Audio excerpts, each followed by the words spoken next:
Gusto ko na huwag, pero ya. Terus apa keselamatan? Terus apa keselamatan? Ini kegiatan lagi. Dia sebenarnya nanti coba. Ada banyak yang masa ini terus si Maria Debals sudah diberbagi apa ya? Bismillahirrahmanirrahim. Assalamualaikum warahmatullahi wabarakatuh. Waalaikumsalam warahmatullahi wabarakatuh. Ibu kehadirannya hari ini izinkan saya menyampaikan salah satu materi dari modul dalam kegiatan pendidikan guru penggerak, yaitu modul 1.4 kelanjutan dari modul yang lalu presentasi dengan Bunda Oni itu mengenai visi sekolah. Nah, untuk kali ini kita akan membahas mengenai modul 1.4 mengenai budaya positif dengan tugas berbagi pemahaman dengan rekan guru. Bersama saya Karamayanti, CGP Angkatan 8, TK Semarang, Kabupaten Tangerang. Nah, ini beliau ini yang mendampingi saya dalam pendidikan, ada fasilitator, beliau ini mendampingi saya dalam kegiatan dari LMS, itu fasilitator Ibu Rika Oktiana Kamar, dan Bu Yesi yang pendampingan individu, beliau khusus pengajar praktik, pendampingan individu dan mengajar ketika saya total kerja di Lembang. Nah, selanjutnya ini salah satu aksi nyata saya dalam menerapkan budaya positif di sekolah dengan tugas memaparkan atau membuat keyakinan kelas bersama teman di kelompok A kemarin ya. Kemudian ini rekan guru yang hadir hari ini kecuali Bunda Oni sedang visit, jadi 3 guru yang alhamdulillah hadir dalam kesempatan kali ini. Tujuannya tugas ini adalah CGP dapat menyampaikan pembelajaran dari penerapan konsep inti dari modul budaya positif serta pemahaman mereka mengenai konsep inti dari budaya positif. Nah, ibu-ibu ada 7 pembahasan yang akan saya sampaikan. Kita insya Allah efektifkan ya ibu-ibu ya. Yang pertama, perubahan paradigma belajar. Coba di sini kan ada 3 guru ya. Saya minta Bu Neng untuk mengepalkan tangan. Kasihkan ke ibu-ibu dua-duanya. Bu Neng harus sekuat tenaga mengepalkan tangan, sementara ibu-ibu Bu Siti dan Bu Siti coba membukakan tangan Bu Neng dengan kekuatan apapun itu sehingga bisa bebas apapun caranya. 1, 2, 3 coba. Bisa kan ibu? Bisa ya. Nah bisanya karena kekuatannya mungkin dia ya kurang. Oke. Itu permainan. Cobalah buka. Nah, dari permainan ini, apakah Bu Neng itu membuka kepalan tangan? Enggak. Dengan sendirinya enggak, tetapi dipaksa ya. Dengan kekuatannya. Mengapa? Apa alasan Anda atau Bu Neng itu membuka kepalan tangan? Karena tadi mungkin kekuatannya kurang ya, kurang atau lebih kecil daripada yang membukakan tangan. Kemudian apakah Anda atau B menutup kepalan tangan Anda? Tadi menutup gak? Enggak ya, tapi terbuka ya. Mengapa? Ya karena udah terbuka ya. Terus dalam kegiatan ini sesungguhnya siapa yang memegang kendali atau kontrol? Kuning. Untuk membuka atau menutup kepalan tangan. Kira-kira membuka. Siapa yang memiliki kendali atau kontrol? Apakah Bu Neng yang memegang atau ibu-ibu yang membuka? Siapa yang memegang kontrol? Bu Neng. Bisa Bu Neng, bisa rekan. Oke. Sebetulnya pada dasarnya kegiatan ini yang memegang kontrol atau kendali adalah diri kita sendiri sebenarnya. Ketika Bu Neng membuka, karena dia mau membuka meskipun alasannya eksternal dari luar dibuka. Tapi karena Bu Nengnya dengan mengizinkan untuk membukanya. Tapi seandainya Bu Neng menutup, itu pun karena kendali atau kontrol Bu Neng. Ya. Jadi dapat disimpulkan paradigma belajar ini perubahan itu atau kendali atau kontrol itu ada dalam diri sendiri. Nah selanjutnya Psikiater dan pendidik Dr. William Glasser dalam kontrol teori yang kemudian hari berkembang dan dinamakan choice theory meluruskan beberapa miskonsepsi tentang makna kontrol. Ini khusus dalam pendidikan. Ilusi guru mengontrol murid kita itu kadang berpikir muridnya bakal nurut dengan kita, otomatis siapa yang kontrol? Kita, ya. Padahal udah tahu dari kegiatan tadi coba buka siapa yang dapat mengontrol kita? Jadi begitu pula dengan anak-anak atau murid. Sebenarnya mah ketika murid nurut bukan karena kita, bukan karena guru, tapi karena dia merelakan dirinya untuk mengikuti aturan, untuk nurut. Yang kedua nih, yang salah itu ya, bahwa semua penguatan positif efektif dan bermanfaat. Ada anak berantem, nggak boleh berantem, kita kuatkan positif. Kalau berantem temennya nggak punya, nanti nggak punya teman atau apa, positif kan sebenarnya mah. Tapi ternyata itu teh salah. Karena apa? Balik lagi siapa yang dikontrol? Diri anak sendiri. Yang ketiga, kritik dan membuat orang merasa bersalah itu bisa menguatkan karakter. Ini kamu jangan naik bahaya, nanti kalau jatuh bunda nanti yang salah. Itu kan membuat anak merasa bersalah ya. Nanti bunda yang disalahkan sama bunda Oni, sama kepala sekolah, polisi datang nanti ke bunda loh. Itu kan membuat anak tidak nyaman seperti itu. Itu kan bisa menguatkan karakter, ternyata salah, membuat anak merasa bersalah. Yang keempat, orang dewasa memiliki hak untuk memaksa. Itu salah sekali ya. Salah sekali dan berseberangan sekali dengan pemikiran Ki Hajar Dewantara dalam modul 1.1 mengenai pendidikan itu menuntun petani menuntun tanaman supaya tumbuh. Jagung bakalan jadi jagung, kacang bakal jadi kacang. Anak juga sudah punya kodratnya, kita tinggal membantu menuntun mengembangkan. Itu mengenai perubahan paradigma. Kemudian, bagaimana seorang bisa berubah dari paradigma stimulus respon kepada pendekatan teori kontrol. Jadi zaman dulu ya Bu, kita tahu kan teori mengenai stimulus dan respon. Ketika kita masih stimulus, anak membuat respon, itu udah bagus ya sebenarnya. Ternyata dibetulkan lagi, namanya teori ada perbaikan.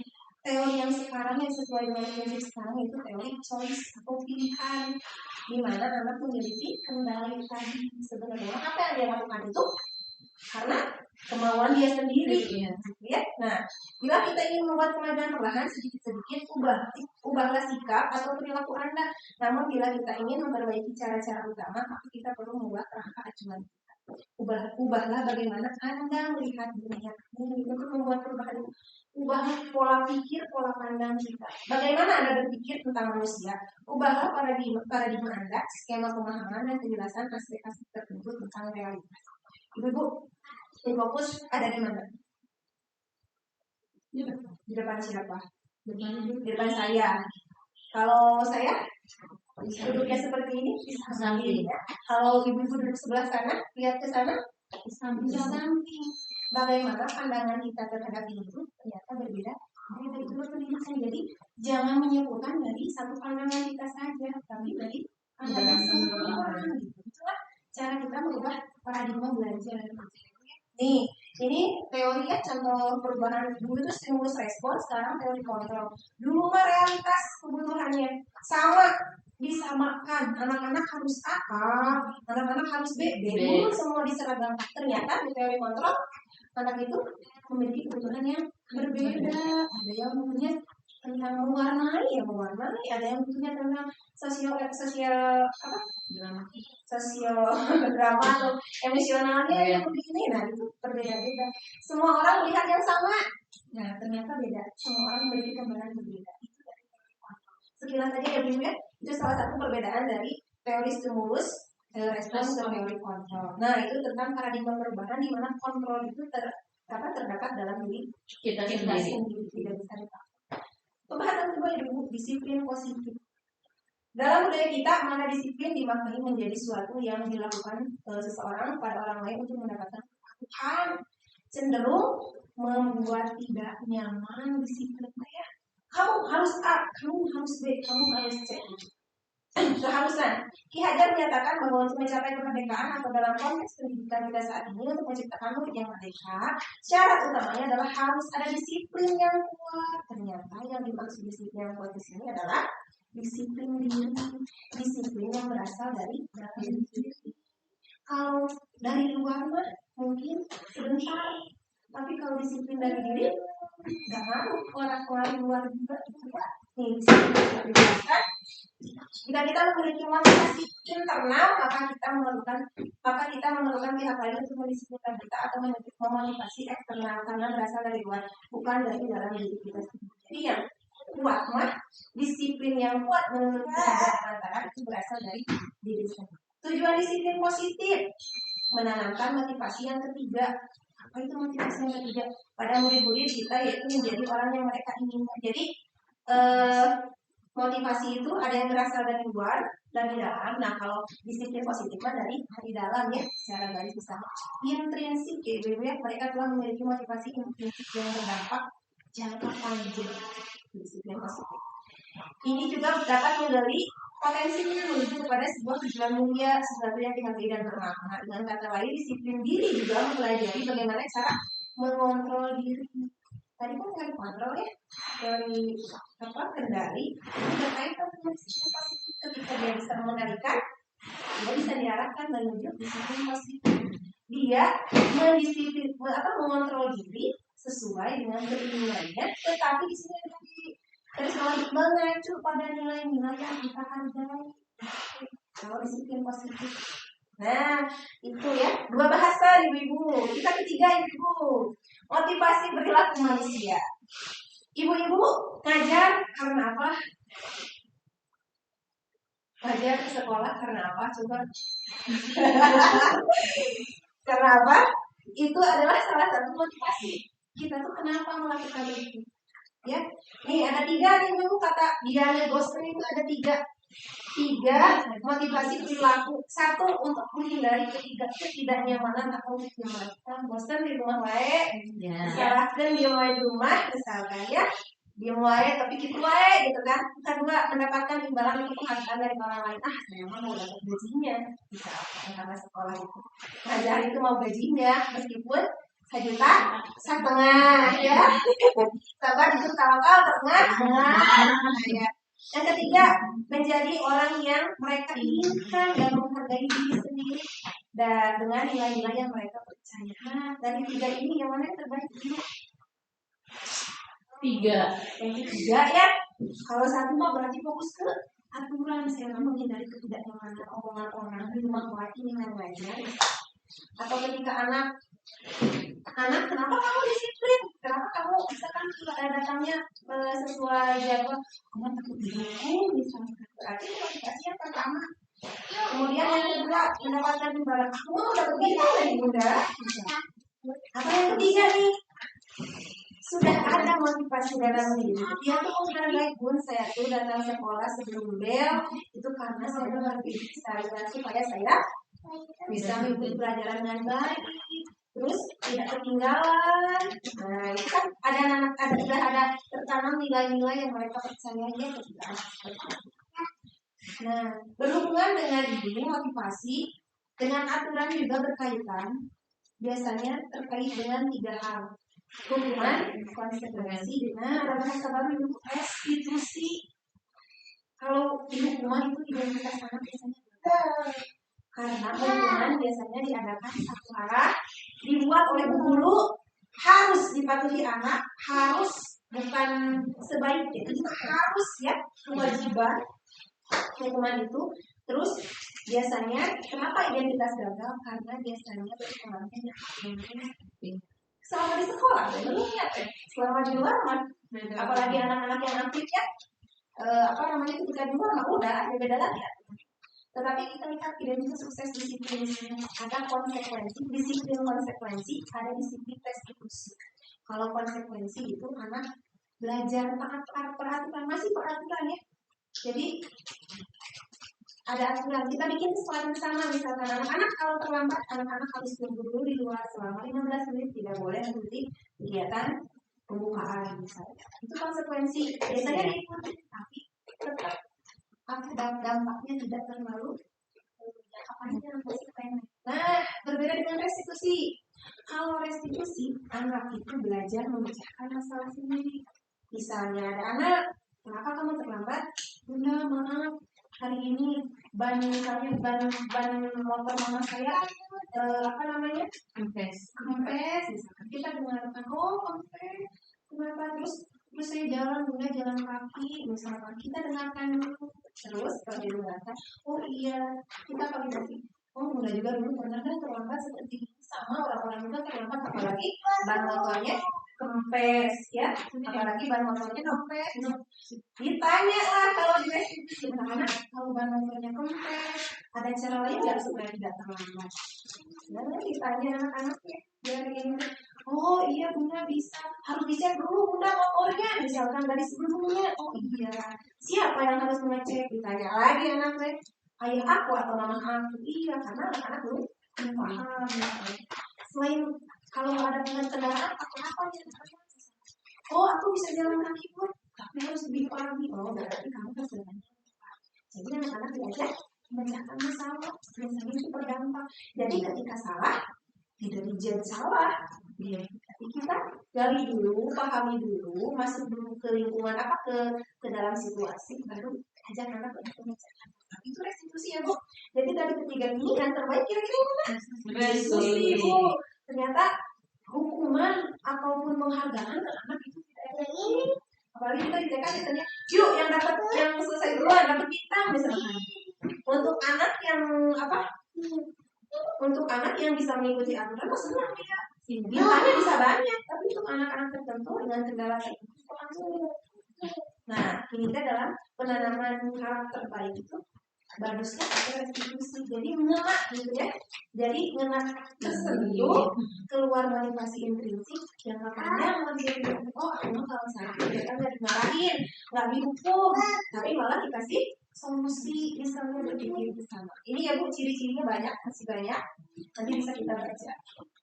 Nah ini ya, coba ibu-ibu, kita perbedaan antara hukuman dan konsekuensi. Mencatat 100 kali di dalam buku kalimat saya tidak akan terlambat lagi karena terlambat sekolah. Kira-kira itu hukuman apa konsekuensi Bu? Saya tidak akan terlambat. Kenapa? Karena ada perilaku ya, ada aturan sebelumnya ya.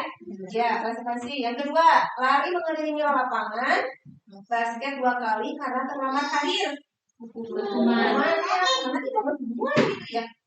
Yang ketiga, membersihkan coret yang dibuatnya di meja ditulis konsekuensi karena dia melakukan kesalahan dan masih diperbaiki. 4, murid diminta push up 15 kali karena tidak menggunakan masker. Banyak penyambung dari masker jadi push up gitu. Menggantikan kertas tugas teman yang telah dicoret-coret. Konsekuensi ya, ya, nah itu. Nah ini ada penjelasannya restitusi, proses menciptakan kondisi bagi murid untuk memperbaiki kesalahan mereka. Tadi ya, restitusi juga merupakan proses kolaboratif itu. Kalau di pendidikan guru penggerak ini kolaboratif itu selalu dibahas, selalu di apa ya? Selalu di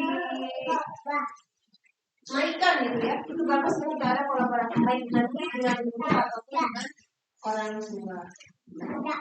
Nah ini ada ciri-ciri restitusi, bukan menebus kesalahan. Restitusi memperbaiki hubungan, restitusi adalah tawaran. Kemudian restitusi itu menuntun, mencari kebutuhan dasar. Terus adalah cara yang paling baik, fokus pada karakter bukan tindakan. Restitusi menguatkan, terus fokus.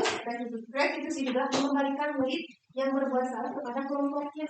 Ada yang berantem, dimarahin, terus diajak yang kira-kiranya katakanlah dari pelakunya, kita ajak ngobrol, tapi dikembalikan lagi. Tapi nggak kaget karena dia udah ternyamankan gitu ya, tidak dibuat tidak nyaman. Nah, berkaitan dengan itu, ibu-ibu kita sering menemukan anak-anak dengan berbagai tingkah dan lakunya. Itu didasari dengan apa? Biasanya beralaskan dari kelima kebutuhan dasar yang kurang terpenuhi. Contoh, siapa yang hari ini aktif di kelas Bu Siti? Arfan dan Gibran. Boleh apa boleh? Azga. Itu siapa? Siapa? Boleh sama Arfan ya. Nah, konsep kebutuhan dasar menurut Dr. William Glasser dalam ciri kebutuhan untuk bertahan hidup biasanya standar pangan papannya gitu kasih sayang dan rasa diterima menyebabkan kesenangan. Kira-kira yang melatar belakangi anak-anak yang tadi disebutkan itu dalam berbuat aktif atau berbuat sesuatu yang tidak dikatakan salah satu dari kira-kira ada nggak Bu? Kira-kira karena apa? Di sini tadi apa? Kira-kira karena apa? Kurang kasih sayang. Kurang kasih sayang. Biasanya anak jadi Keeper, terus cari perhatian. cari perhatian.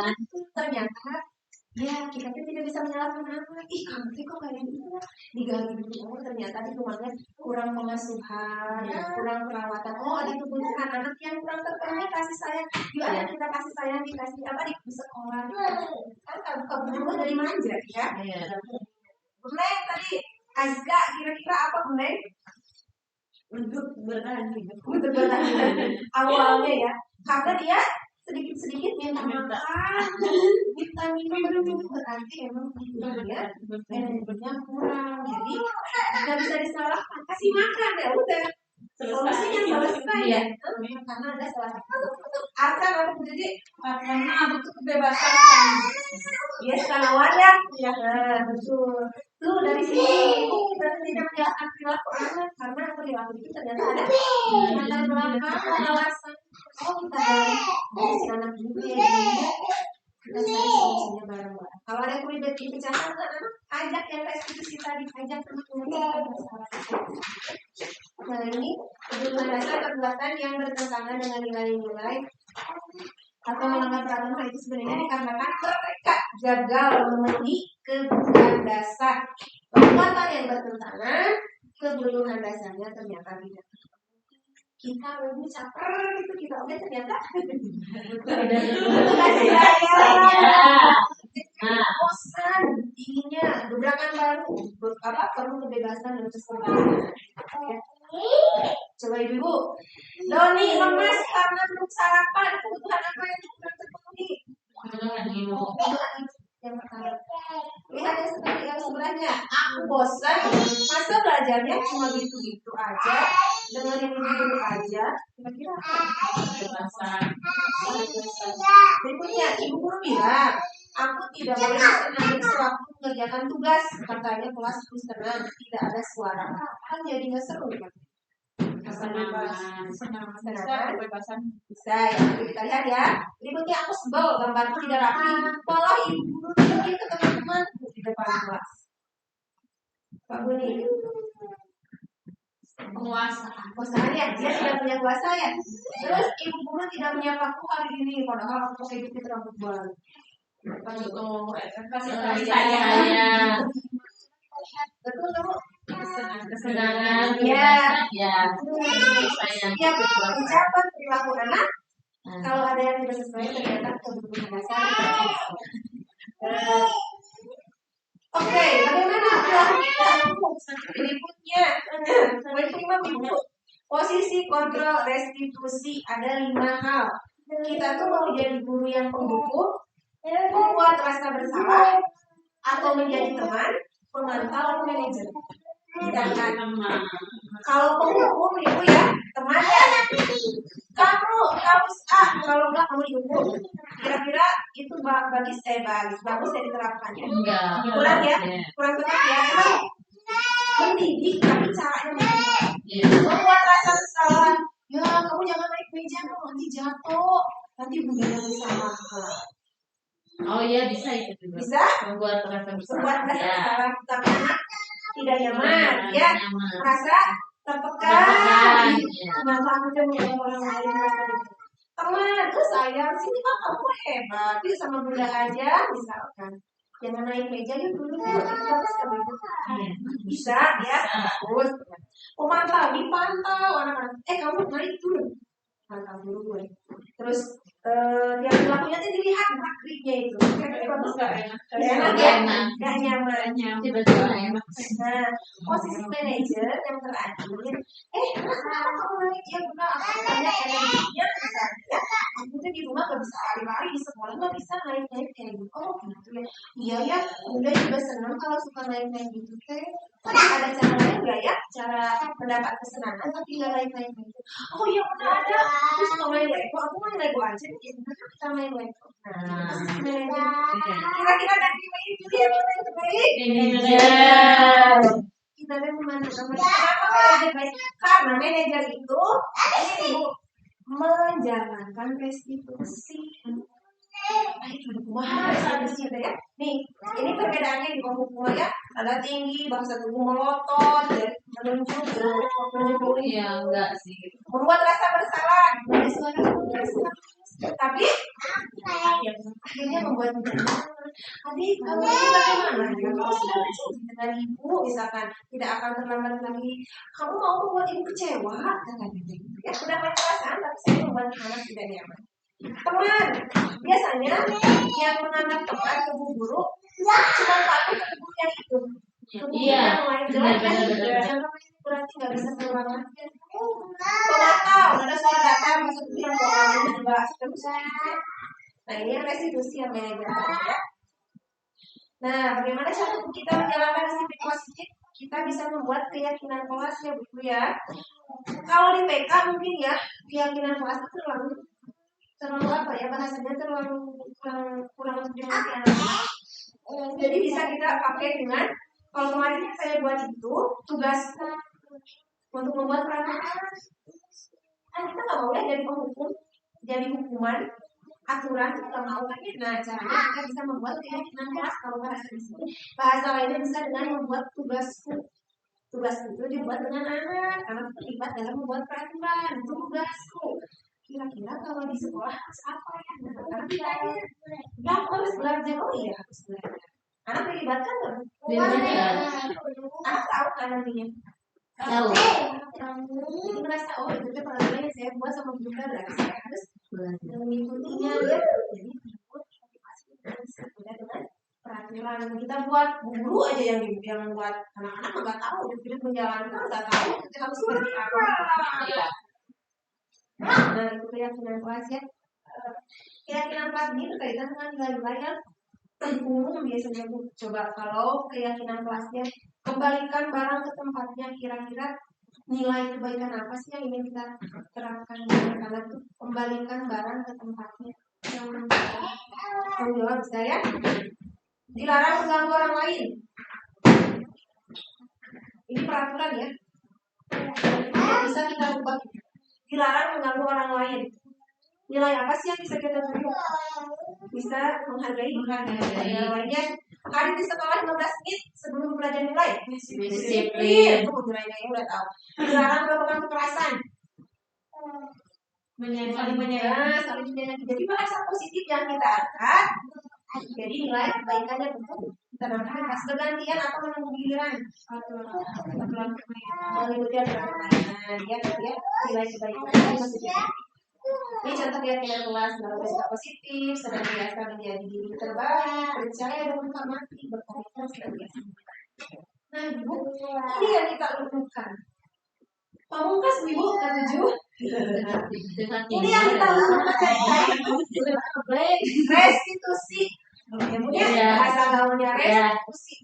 Gimana sih cara tahapan melaksanakan restitusi di kelas? Kan kita bisa kayak ngobrol ya. Apalagi kita mau kuliah tidak terlalu banyak, kita bisa satu-satu bicara masalah kita tanyai kita wawancara. Misalkan ada 3 poin, kenapa disebut segitiga? Karena ada 3 poin. Luas sedikit ini. Dan 3 poin ini boleh dilakukan mana saja dulu, bebas. Ya, mau yang mana dulu? Kita mulai dari bawah ya, menstabilkan identitas. Ada anak datang pakai seragam, ya. Datang pakai seragam di pelototan atau di mana? Enggak kan di TK. Ini saya assalamualaikum. Kalau kita ya di TK. Terus ditanya nih kenapa hari ini seragamnya yang ini harusnya misalkan hari Rabu harusnya olahraga. Kenapa kamu pakai baju bebas? Ditanya. Terus misalkan anak menjawab, ya Bu nggak tahu sama aku. Misalkan sama aku pakai ini aku nggak tahu. Kalau kamu tahu nggak jadwal hari ini? Tahu Bunda apa olahraga? Iya kenapa? Kamu yang Bunda semangat misalnya anak gitu ya. Oh iya kita validasi identitas ini. Ada Bunda juga pernah salah seragam tapi nggak apa-apa ya harus belajar main aja misalnya. Kita masuk ke kan? Kita menyalahkan kita masuk ke posisi anak. Yang kedua validasi tindakan yang salah. Nah, validasi tindakan yang salah. Oh, kalau misalkan nggak pakai seragam, biar si mamanya ingat harus diapain ya? Dikasih tahu, bunda si mamanya. Oh iya, nanti bunda kasih tahu. Kalau selain bunda, siapa lagi yang bisa mengasih tahu mamanya? Aku, bunda. Gimana caranya? Ya dibilangin aja malam-malam bunda disiapin. Nah, nanti gimana tadi? Kamu ingat takutnya mama lupa kan mama banyak kegiatan. Oh, besok itu pergi olahraga yang mama ya siapin dari sekarang. Oke, ya, oke. Karena kamu sudah salah, ini misalkan sesuai nggak dengan aturan kita di kelas waktu kita bunda kan harus memakai seragam. Nah, yakin aku berarti dengan memakai seragam kamu bisa menghargai orang lain. Kenapa kita buat aturan bareng-bareng harus dihargai? Nah, itu ibu ya restitusi itu menanyakan keyakinan yang terakhir. Tapi ketiga itu tuh bisa dicak yang mana dulu. Kenapa kamu sepatunya beda? Harusnya kan hitam misalnya. Sesuai nggak ya dengan aturan kita dengan keyakinan kita? Oh iya ibu enggak misalnya. Pokoknya itu dulu. Bebas konsep apa? Langkah-langkahnya mau yang mana dulu itu sih guys. Nih, kestabilan identitas, validasi tindakan yang salah dan menanyakan keyakinan. Itu mungkin ibu-ibu, terima kasih. Umpan baliknya nanti ditunggu. Kemudian sekian yang dapat saya sampaikan. Banyak materinya, tapi dengan apa? Dengan menyampaikan seperti ini minimal untuk